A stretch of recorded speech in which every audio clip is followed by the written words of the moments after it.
Depuis l'indépendance du pays en venant jusqu'à Bouteflika, on a eu des dirigeants, qu'on le veuille ou non, ils avaient une certaine envergure, une épaisseur intellectuelle. Quand on compare la direction actuelle du régime de l'État algérien à Abdelaziz Bouteflika ou la même Yamin Zerouel, il y a une grande différence. La personnalité des dirigeants actuels de la nouvelle Algérie, elle cause problème. Ce sont des dirigeants nerveux, épidermiques, fermés d'esprit. Ils sont bloqués dans les années 90 alors que le monde aujourd'hui c'est le monde des 2025. La démographie algérienne elle a changé. Les Algériens d'aujourd'hui, ce ne sont pas les Algériens des début des années 2000, ce ne sont pas les Algériens des années 90. Les Algériens d'aujourd'hui sont de moins en moins francophones. Les Algériens d'aujourd'hui subissent la manipulation, la désinformation sur les réseaux sociaux. Les Algériens d'aujourd'hui ont peur, et ils sont élevés dans la haine. Je parle dans la haine. Qui n'a que des ennemis. Israël lui veut du mal, le Maroc lui veut du mal, les Émirats Arabes Unis lui veulent du mal, le Nigeria et le Mali lui veulent du mal, les États-Unis lui veulent du mal, la France lui veut du mal. Les Algériens, on devrait aussi apprendre à exister sans la France. Et la France doit apprendre aussi à exister sans l'Algérie. Les Algériens devraient comprendre aussi qu'ils peuvent aller s'installer ailleurs dans le monde, qu'il n'y a pas que la France.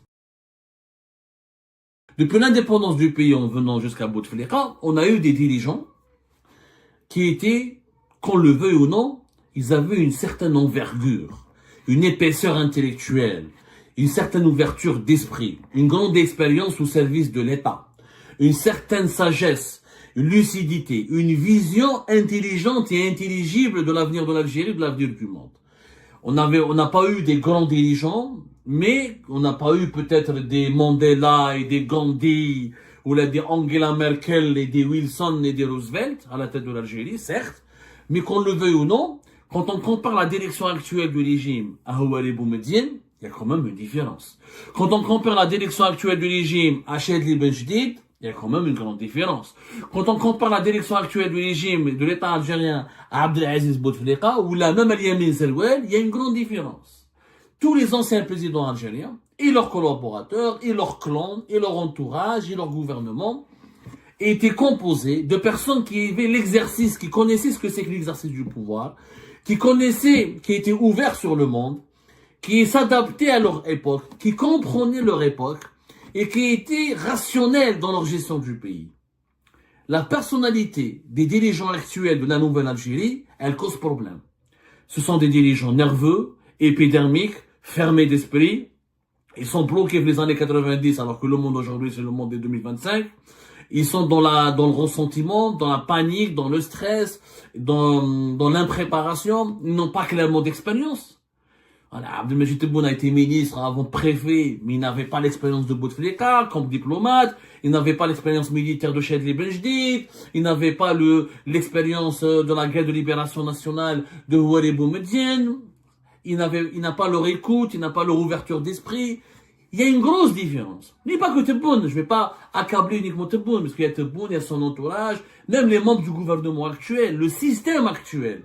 Les hommes de système actuel n'ont rien à voir sur le plan intellectuel, sur le plan moral, sur le plan humain et sur le plan idéologique avec les hommes des anciens systèmes que l'Algérie a connus. Le système algérien n'a jamais été un système brillant. N'a jamais, attention, ne vous méprisez pas sur mes propos. Je suis pas en train de vous dire que le système algérien était brillant, il a toujours été plus efficace avant, etc. Il est plus brillant par rapport au système actuel. Les systèmes précédents n'étaient pas brillants dans l'absolu, mais ils avaient une capacité à négocier, ils avaient la culture du compromis, ils connaissaient les relations internationales, ils connaissaient ce que c'est que le pouvoir. Entre Nordin Zerhouni, ou le Khaled Nazar, ou le général Toufir, ou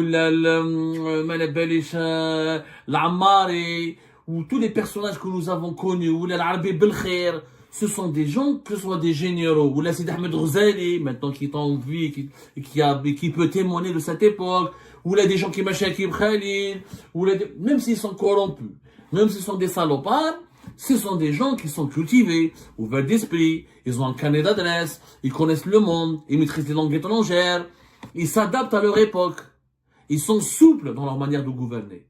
Les dirigeants du système actuel ne sont pas souples, ils sont fermés, très autoritaires, très violents, très brutaux, et ils pensent que leur survie, qu'ils doivent leur survie qu'à cette brutalité, qu'à cet autoritarisme, qu'à cette fermeté, qui est excessif et exagéré. Donc, Deuxième problème, qui empêche la France et l'Algérie de se réconcilier. La France, avec Chadli Benjedid, pouvait parler, pouvait trouver des solutions. La France, même avec Boumedienne, malgré tous les problèmes qu'elle avait avec Boumedienne, mais entre Giscard d'Estaing et Boumedienne, il y avait un canal de communication. Boumedienne n'était pas aussi brutal. Il savait affronter la France, mais quand il devait faire un compromis, il faisait un compromis. Bouteflika, n'en parlons pas. C'est un génie de la diplomatie. Qu'on le veuille ou non, il a réduit l'influence française en Algérie, mais il a conservé de très bons rapports avec la France, et il a tiré profit de certaines alliances avec la France, et il a tiré la France a tiré profit de ses relations avec Bouteflika. Les relations, donc, elles étaient stables, parce qu'on avait des présidents et des dirigeants qui avaient des personnalités complètement différentes des personnalités des dirigeants de l'actuel système. Deuxième problème. Troisième problème. La démographie algérienne, elle a changé. Les Algériens d'aujourd'hui, ce ne sont pas les Algériens début des années 2000, ce ne sont pas les Algériens des années 90, ce ne sont pas les Algériens des années 70, ce ne sont pas les Algériens des années 60. Quelle est la différence? Les Algériens d'aujourd'hui sont de moins en moins francophones. Les Algériens d'aujourd'hui subissent la manipulation, la désinformation sur les réseaux sociaux. Les Algériens d'aujourd'hui sont plus fermés que les Algériens d'hier. Les Algériens d'aujourd'hui ont peur, et ils sont élevés dans la haine. Je parle dans la haine. Un jeune Algérien aujourd'hui, fait TikTok, sur Facebook, à la télévision, dans les journaux, on lui apprend tout le temps qu'il a que des ennemis. L'Algérien du matin au soir, on lui apprend, on l'endoctrine, on le conditionne à croire qu'il n'a que des ennemis.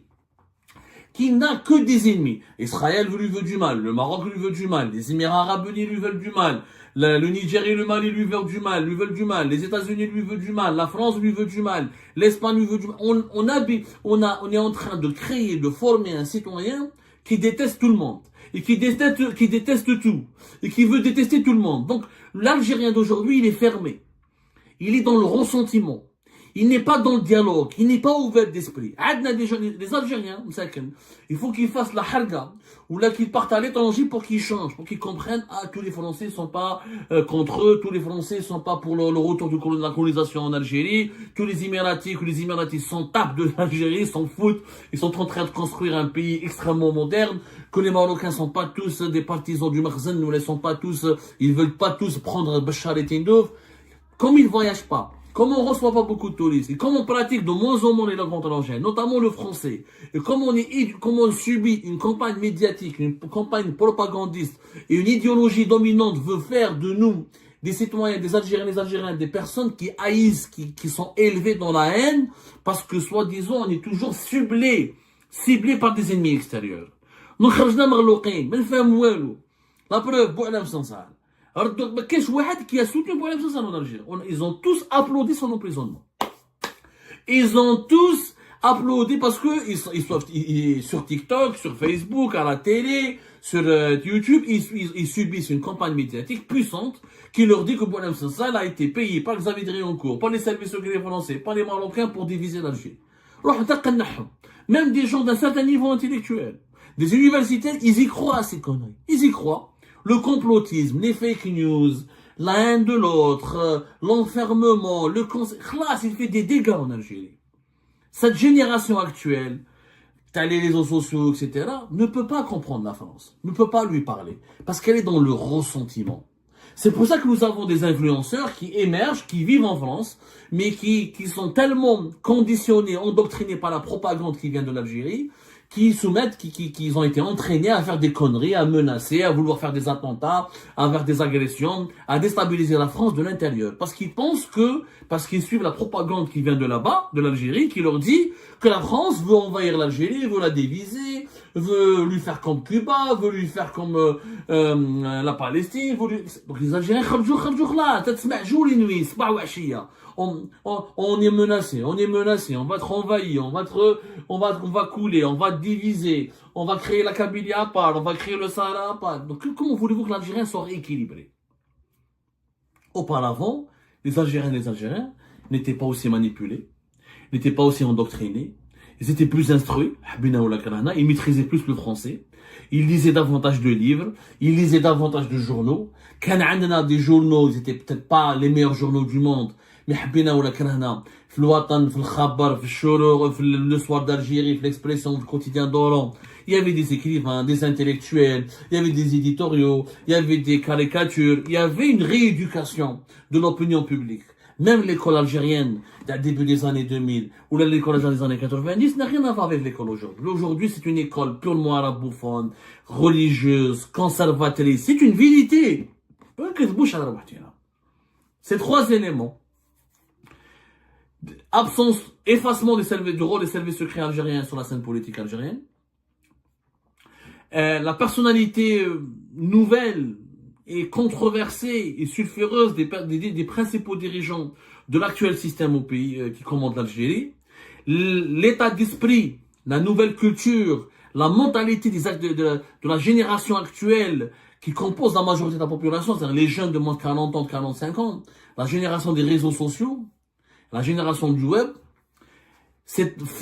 tous ces trois éléments font en sorte que le sentiment anti-français est extrêmement puissant en Algérie et qui n'est pas prêt de se dissiper. En France aussi, attends, moi je parle pour l'Algérie parce que c'est mon pays.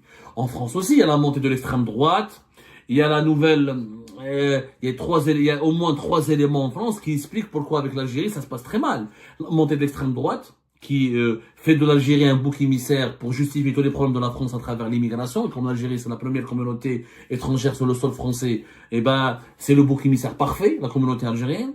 De deux, les nouveaux dirigeants français, ils sont jeunes, ils n'ont pas connu la colonisation, donc ils ne comprennent pas les souffrances des Algériennes et des Algériens qui parlent de colonisation.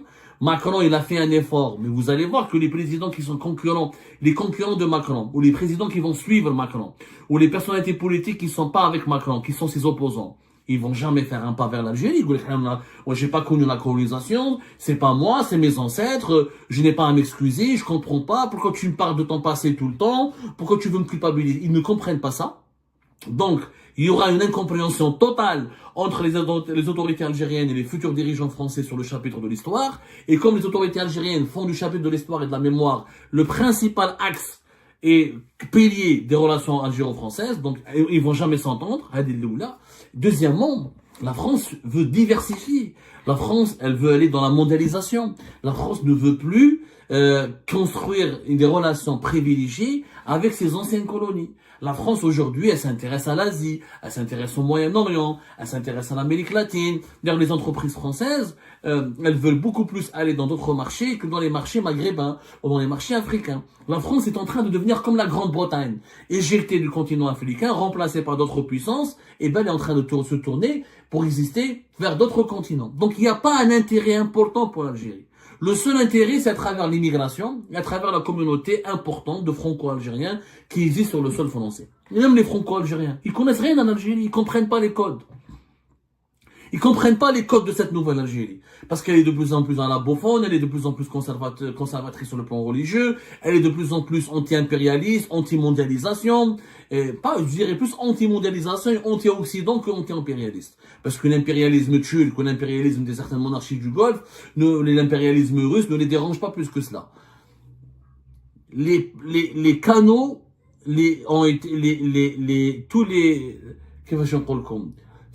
l'Algérie et la France aujourd'hui, ce sont deux pays qui n'ont plus le même langage politique, ni le même langage psychologique, ni le même langage économique.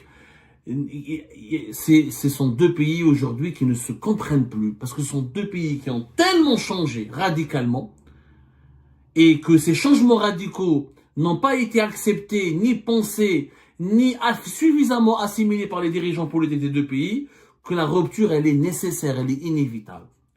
On se sépare. On se parle plus pendant un certain nombre de temps. Ça nous permettra à chacun d'entre nous, Algériens et Français, de bien réfléchir sur ce qu'on veut de l'autre, sur notre relation avec la France. On peut, nous les Algériens, on devra aussi apprendre à exister sans la France. Et la France doit apprendre aussi à exister sans l'Algérie. Peut-être que les Français vont oublier les problèmes de l'immigration et que l'Algérie n'est pas uniquement le seul problème de ces désordres sociaux. Et que l'Algérie, peut-être les Algériens devraient comprendre aussi qu'ils peuvent aller s'installer ailleurs dans le monde, qu'il n'y a pas que la France.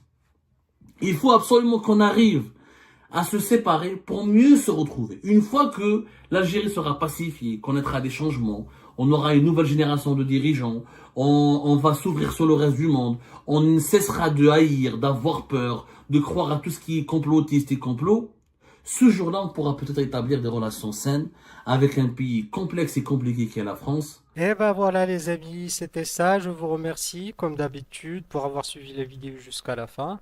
N'oubliez pas de nous laisser vos commentaires, vos réactions autour du sujet et de vous abonner à la chaîne si vous n'êtes pas encore abonné. Je tiens à vous remercier aussi pour votre soutien à notre chaîne, pour vos encouragements, pour vos commentaires aussi nombreux et diversifiés. Je tiens aussi à remercier nos abonnés et les personnes qui nous suivent régulièrement. Sans vous, ça n'aurait pas été possible. Donc voilà, merci encore une fois et à la prochaine dans une nouvelle vidéo.